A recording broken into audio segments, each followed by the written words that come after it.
Hello dear students, welcome to magnet brains. मैं संचिता जैन आपकी SST educator आज के सेशन में लेके आई हूँ आप सभी के लिए क्लास 10th बोर्ड स्टूडेंट्स के लिए सामाजिक विज्ञान में अर्थशास्त्र यानी कि इकोनॉमिक्स का चैप्टर नंबर 3। और इस चैप्टर में आज हम जानने वाले हैं पाठ परिचय, चैप्टर जिसका नाम है मुद्रा और साख। आखिर क्या होती है मुद्रा और क्या होती है साख? मुद्रा का मतलब होता है करेंसी और साख का मतलब होता है पैसा उधार लेना यानी कि ऋण।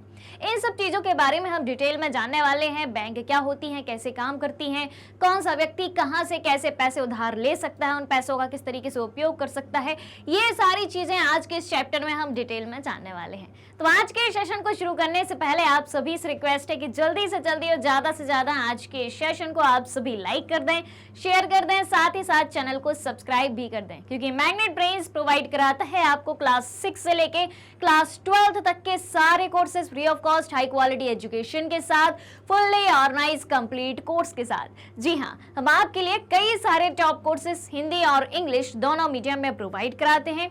सीबीएसई बोर्ड के साथ साथ MP board, UP board, Bihar board, Delhi board, Rajasthan board के सिलेबस को कंप्लीट कराया जाता है।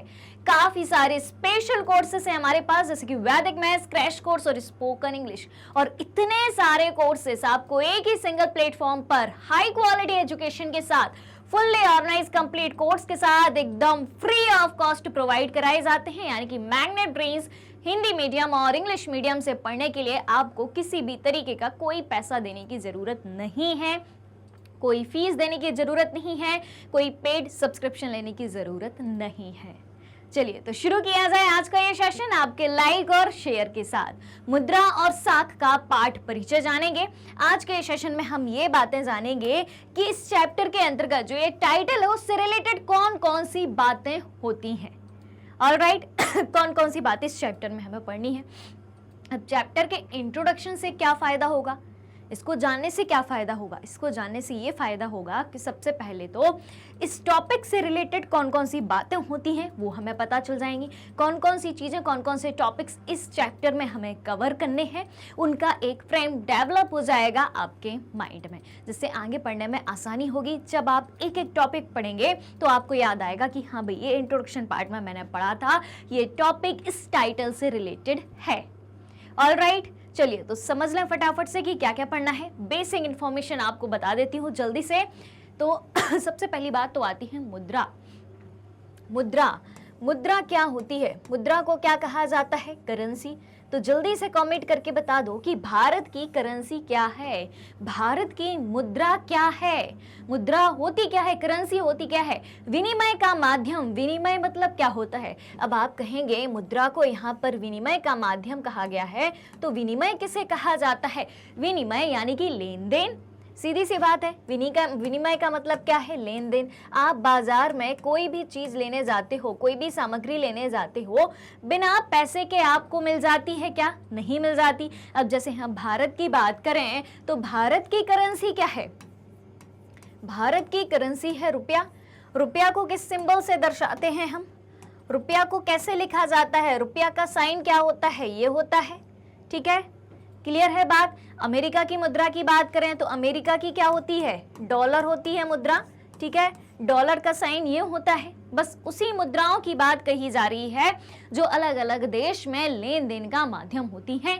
अलग अलग देश की करेंसी अलग अलग होती है, ये तो हमें पता ही है। ठीक है, चलिए तो जब आप बाजार में कोई भी वस्तु लेने जाते हैं तो क्या बिना पैसे के आपको मिल जाती है? नहीं। जो वस्तु जितने रुपए की होती है उतना आपको पेमेंट करना होता है, बदले में आपको क्या मिलता है? वो वस्तु मिल जाती है। तो ये करेंसी, मुद्रा, पैसे, रुपए क्या है? लेन देन का माध्यम है। क्लियर है बात। चलिए अब क्या है? मुद्रा के आधुनिक रूप। मुद्रा के आधुनिक रूप क्या क्या हो सकते हैं बताओ भाई। आधुनिक युग में किस प्रकार की मुद्रा चलती है? क्या आधुनिक युग में वस्तु विनिमय प्रणाली चलती है? नहीं चलती, ये पुराने जमाने की बात है। अब आप कहेंगे ये वस्तु विनिमय प्रणाली क्या होती है? ठीक है, जैसे हम वस्तु विनिमय प्रणाली की बात करें तो वस्तु विनिमय, अब मुद्रा विनिमय नहीं है, यहाँ पर हम प्राचीन समय की बात कर रहे हैं। कब की बात कर रहे हैं? प्राचीन समय की बात कर रहे हैं। प्राचीन समय में क्या चलता था? वस्तु विनिमय प्रणाली। यानी कि अगर आपको एक वस्तु की आवश्यकता है और वो वस्तु मान लो कि आपके पड़ोसी के पास उपलब्ध है, अब आपको वो वस्तु चाहिए है, तो आपको क्या करना होगा? आपको अपने पास की कोई दूसरी चीज उस पड़ोसी को देनी होगी, उसके बदले वो पड़ोसी आपको जिस चीज की जरूरत है वो चीज आपको दे देगा। यानी कि पैसे की जगह, रुपए पैसे की जगह, मुद्रा की जगह, करेंसी की जगह क्या चलता था? वस्तुएं चलती थी। ठीक है, आपको मान लो पड़ोसी से गेहूं की जरूरत है और उसे चावल की जरूरत है, तो आप उससे गेहूं ले लो, चावल दे दो, सीधी सी बात है। लेकिन हम आधुनिक रूप की बात करें तो आधुनिक रूप में क्या चलता है?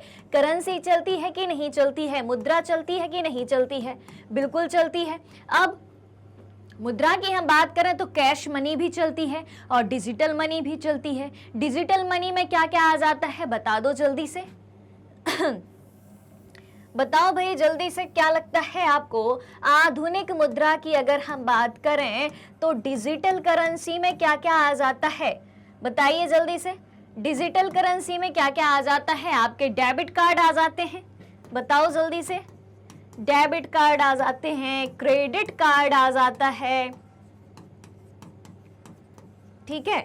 अच्छा, एक बात और निकल के आती है यहाँ पर कि डेबिट कार्ड और क्रेडिट कार्ड को कौन सी मनी कहा जाता है? बताओ भाई। तो ये जो कार्ड होते हैं वो किस चीज के बने होते हैं? आपने हाथ में लेके तो कभी देखा होगा, यूज भी किया होगा डेबिट कार्ड, क्रेडिट कार्ड को। जो आपके एटीएम कार्ड होते हैं वो एक आपका डेबिट कार्ड होता है कि नहीं होता है? ठीक है, वैसे ही क्रेडिट कार्ड, ये दोनों कार्ड किस चीज के बने होते हैं? प्लास्टिक। तो इसको क्या कहा जाता है भाई? प्लास्टिक मनी भी कहा जाता है।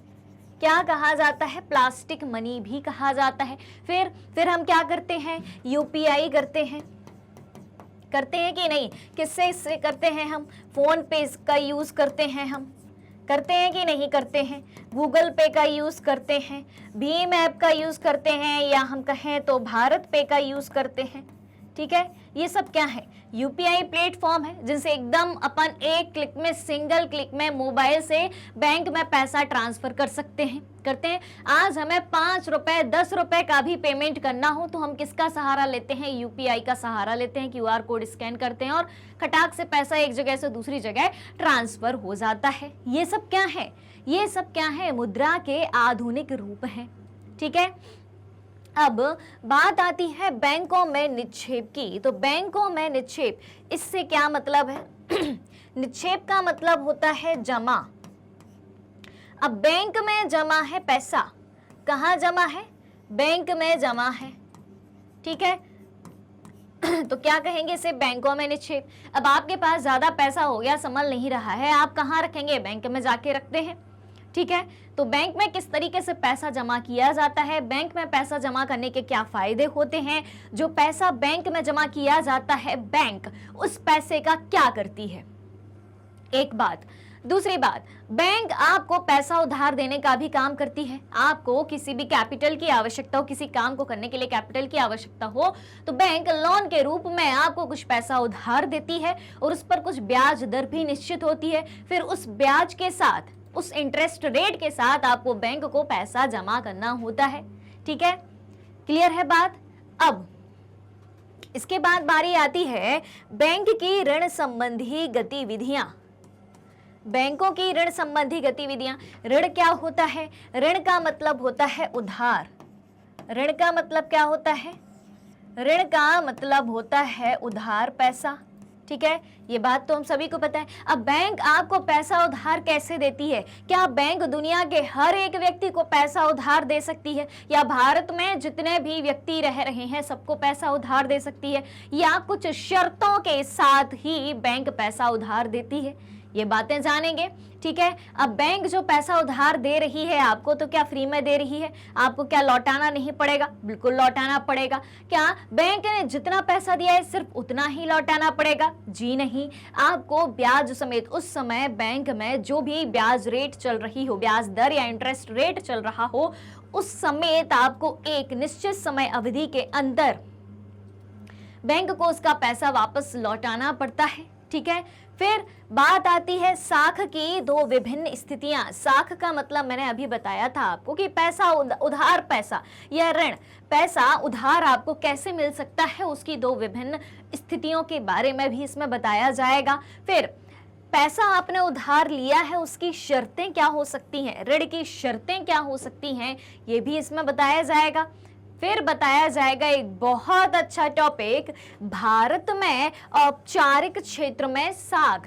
अब बात आती है यहाँ पर कि औपचारिक और अनौपचारिक क्षेत्र की। औपचारिक क्षेत्र क्या होता है, अनौपचारिक क्षेत्र क्या होता है, ठीक है। तो सबसे पहले हम बात करें औपचारिक क्षेत्र की, ठीक है। तो ये क्या हो सकता है, जैसे कि बैंक, बीमा कंपनीज, ये सब जो हैं एक तरीके से आपको ऋण देती हैं, इधर कुछ शर्तें लागू होती हैं, और अगर इधर से आप औपचारिक क्षेत्र से, बैंक से या किसी बीमा कंपनी से या किसी कॉरपोरेट कमेटी से आप पैसा उधार लेते हैं तो आपको उतना इंटरेस्ट रेट के साथ पैसा जमा नहीं करना होता। यानी कि औपचारिक स्रोत से जब आप पैसा उधार लेते हैं तो आपको कम ब्याज दर पर पैसा मिल जाता है। अब वहीं दूसरी तरफ हम बात करें अनौपचारिक क्षेत्र की, तो अनौपचारिक क्षेत्र में कोई भी व्यक्ति आ सकता है। जैसे कि आपने अपने पड़ोसी से पैसा उधार ले लिया, अपने गांव के साहूकार या जमींदार से पैसा उधार ले लिया, आपने किसी रिश्तेदार से पैसा उधार ले लिया, तो इसमें कोई टर्म्स एंड कंडीशन अप्लाई नहीं होती हैं, कोई डॉक्यूमेंट आपको इनको सबमिट नहीं करने होते हैं, ठीक है। लेकिन यहां से जब आप पैसा उधार लेते हैं अनौपचारिक क्षेत्र से, अपने किसी पड़ोसी से, रिश्तेदार से, या फिर किसी साहूकार या जमींदार से, या कुछ सामान गिरवी रख के आप पैसा उधार लेते हैं, तो आपको इंटरेस्ट रेट औपचारिक क्षेत्र के कंपैरिजन में ज्यादा देना होता है। Alright, clear. अब बारी आती है एक और बहुत ही इंपॉर्टेंट टॉपिक की, निर्धनों के स्वयं सहायता समूह। गरीबों के लिए सेल्फ हेल्प ग्रुप बनाए गए हैं, स्वयं सहायता समूह, इनको क्या कहा जाता है, self help group.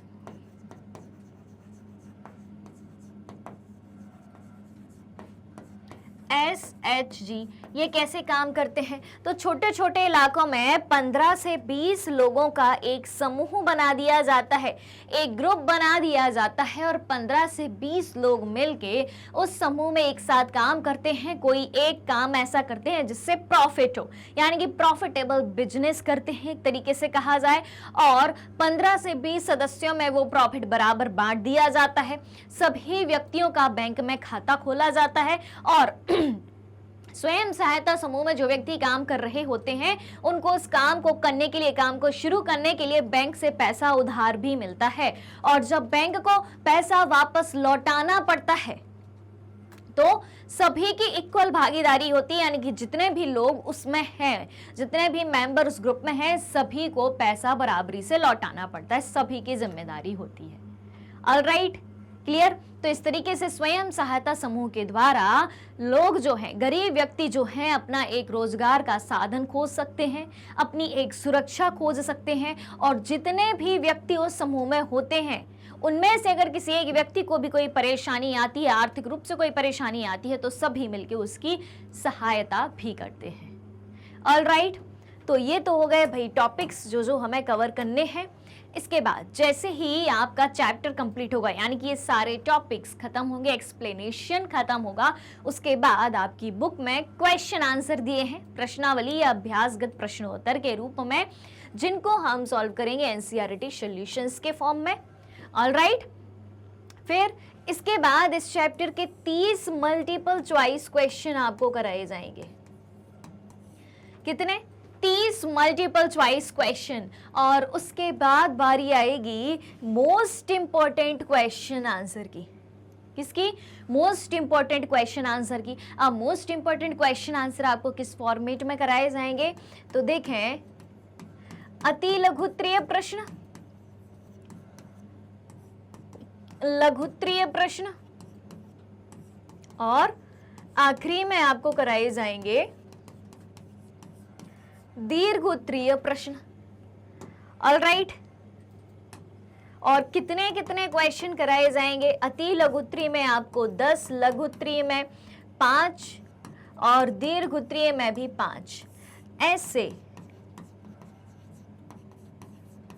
Total 20 most important question आपको सॉल्व कराए जाएंगे। ठीक है, तो फॉर्मेट आ गया सभी को समझ में। एक बार जल्दी से यस का कमेंट कर दो कि सारी चीजें समझ में आ गई हैं, पूरा फॉर्मेट समझ में आ गया है। और अगर अभी तक आपने लाइक और शेयर नहीं किया है तो फटाफट से लाइक कर देना है, शेयर कर देना है और चैनल को सब्सक्राइब भी कर देना है। तो चलिए, ये रहा आपका इंट्रोडक्शन पार्ट चैप्टर नंबर 3 का। अब चलते हैं और मिलते हैं जल्दी ही अगले सेशन में। तो जल्दी से नोटिफिकेशन बेल आइकन को प्रेस कर दीजिए ताकि जैसे ही नेक्स्ट वीडियो आता है आपको तुरंत नोटिफिकेशन मिल जाएगा, आप उसे तुरंत ज्वाइन कर सकते हैं। अगर आप हमारे डेली के लाइव सेशन और रिकॉर्डेड सेशन को ज्वाइन करना चाहते हैं, सारी चीजें उपलब्ध है मैग्नेट ब्रेन्स के यूट्यूब चैनल, वेबसाइट और एप्लीकेशन पर। मैग्नेट ब्रेन्स इंडिया का number 1 100% free online education platform है। इसके अलावा अगर आप ई बुक्स री नोट्स भी चाहते हैं, उसकी लिंक भी वीडियो के डिस्क्रिप्शन बॉक्स में दी गई है, यहाँ से आप अवेल कर सकते हैं। हमारे पास आपके लिए कई सारे टॉप कोर्सेस हिंदी और इंग्लिश दोनों मीडियम में उपलब्ध हैं। सीबीएसई बोर्ड के साथ साथ Delhi board, Bihar board, UP board, MP board, Rajasthan board के सिलेबस को कवर कराया जाता है। काफी सारे स्पेशल कोर्सेस हैं जैसे कि वैदिक मैथ्स क्रैश कोर्स और स्पोकन इंग्लिश, और इतने सारे कोर्सेस आपको एक ही सिंगल प्लेटफॉर्म पर हाई क्वालिटी एजुकेशन के साथ फुल्ली ऑर्गेनाइज कंप्लीट कोर्स के साथ एकदम फ्री ऑफ कॉस्ट प्रोवाइड कराए जाते हैं। मैग्नेट ब्रेन्स यूट्यूब के अलावा अदर सोशल मीडिया प्लेटफॉर्म जैसे कि Facebook, Instagram, Twitter, Telegram, WhatsApp पर भी उपलब्ध है। आप हमें यहाँ भी फॉलो कर सकते हैं, यहाँ से भी सारी जानकारी प्राप्त कर सकते हैं। तो आज के सेशन को ज़्यादा से ज़्यादा लाइक और शेयर करते हुए चैनल को सब्सक्राइब भी करना है। हमारे साथ बने रहिए, जुड़े रहिए, पढ़ते रहिए, खुश रहिए। Thank you so much.